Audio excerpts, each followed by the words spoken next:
Ialah topik seterusnya, muatan haba. Sebelum ni kamu sudah belajar keseimbangan terma, asas-asas lah yang sudah diterangkan. Jadi untuk slide seterusnya ni berkenaan dengan muatan haba. Apa dia muatan haba? Muatan haba suatu bahan ditakrifkan sebagai kuantiti haba yang diperlukan untuk menaikkan suhu bahan itu sebanyak 1 darjah Celsius atau 1 Kelvin. Contohnya kita panaskan air. Air asalnya 27 darjah Celsius. Jadi bila kita panaskan, kita bekalkan dia dengan suatu kuantiti haba, iaitu api tadi kita panaskan. Suhu air tadi akan meningkat daripada 27 naik kepada 28 darjah Celsius. Jadi kuantiti haba tadi yang diperlukan tadi untuk naikkan 1 darjah Celsius tadi, itu yang kita gambarkan dengan muatan haba. Itu yang dia nak gambarkan dengan muatan haba, iaitu kuantiti haba yang diperlukan untuk menaikkan suhu bahan. Apa-apa bahan lah, tadi saya bagi contoh air lah supaya lebih senang. Naikkan suhu suatu bahan sebanyak 1 darjah Celsius atau Kelvin. Unit yang biasa digunakan adalah Joule per darjah Celsius atau Joule per Kelvin. Biasa kita guna Joule per darjah Celsius. Menjana idea tentang muatan haba. Jadi muatan haba ni dia ada hubungan dengan beberapa kuantiti fizik lah. Yang pertama, hubungan di antara dan juga dengan jenis bahan. Contoh hubungan antara jenis bahan dengan muatan haba. Kita ada di sini adalah 1 kg parafin dan 1 kg air. Apa yang dilakukan? Ini bahan yang berbeza, 1 parafin, 1 air, tapi jisim yang sama. Kedua bikar ini dipanaskan selama 5 minit dengan peluru Bunsen yang sama. Didapati kenaikan suhu parafin adalah lebih tinggi daripada kenaikan suhu air.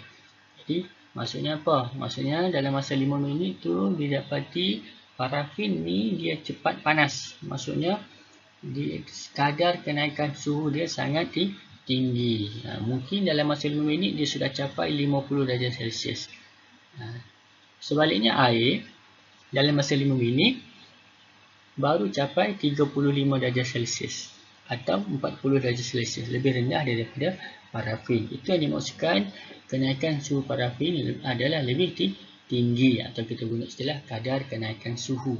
Kadar kenaikan suhu parafin lebih tinggi daripada kadar kenaikan suhu bagi air apabila dibekalkan dengan kuantiti haba yang sama. Jadi kita boleh buat satu kesimpulan, bahan berbeza mempengaruhi kenaikan suhu. Banyak lagi lah, kita ada cecair-cecair banyak lagi, cecair yang lain, bahan-bahan yang lain lah, semua mempengaruhi kenaikan suhu. Baik. Yang kedua, kita tengok hubungan antara jisim bahan dengan muatan haba.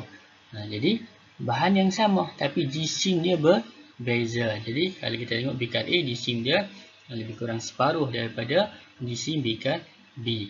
Okey. Jika bikar A dan bikar B dipanaskan selama 5 minit, maksudnya dia nak gambarkan kuantiti haba yang sama dibekalkan, kenaikan suhu air dalam bikar A lebih tinggi daripada kenaikan suhu air dalam bikar B. Maksudnya kadar kenaikan suhu pada bikar A lebih tinggi ataupun lebih cepat daripada kadar kenaikan suhu pada bikar B. Jadi A ni cepat panas, B ni lambat panas. Sebab apa? Sebab jisim B lebih besar dari jisim A. Kamu pernah juga alami bila kamu nak masak air dalam satu cair elektrik. Contoh paling senang, cair elektrik, kalau kita mahu cepat, kita isi separuh saja. Sebab kita mahu buat air sikit saja kan, satu cawan saja. Jadi kita isi separuh. Jadi kita dapati air yang kita masak dengan celik tadi lebih cepat mendidih berbanding dengan kalau kita isi penuh. Okay, jadi kita buat satu kesimpulan lah, kenaikan semakin besar jisim, semakin kecil kenaikan suhu. Betul lah.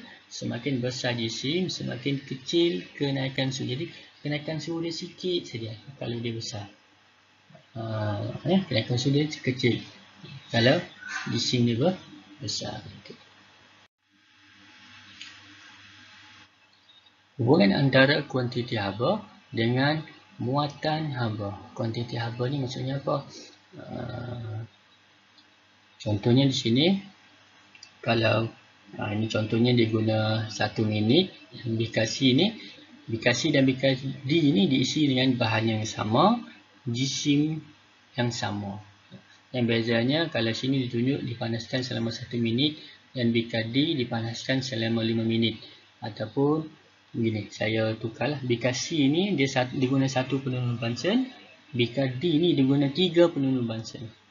Maksudnya kedua-dua ni mempunyai kuantiti haba yang dibekalkan berbeza. Bikasi diguna 1 saja penuh Bunsen, tapi sebaliknya bikadi diguna 3 penuh Bunsen.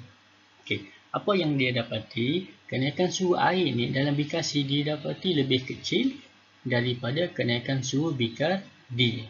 Kamu pun nampaklah apa sebab ini diguna 1 saja penuh Bunsen, manakala yang D ni diguna 3 penuh Bunsen.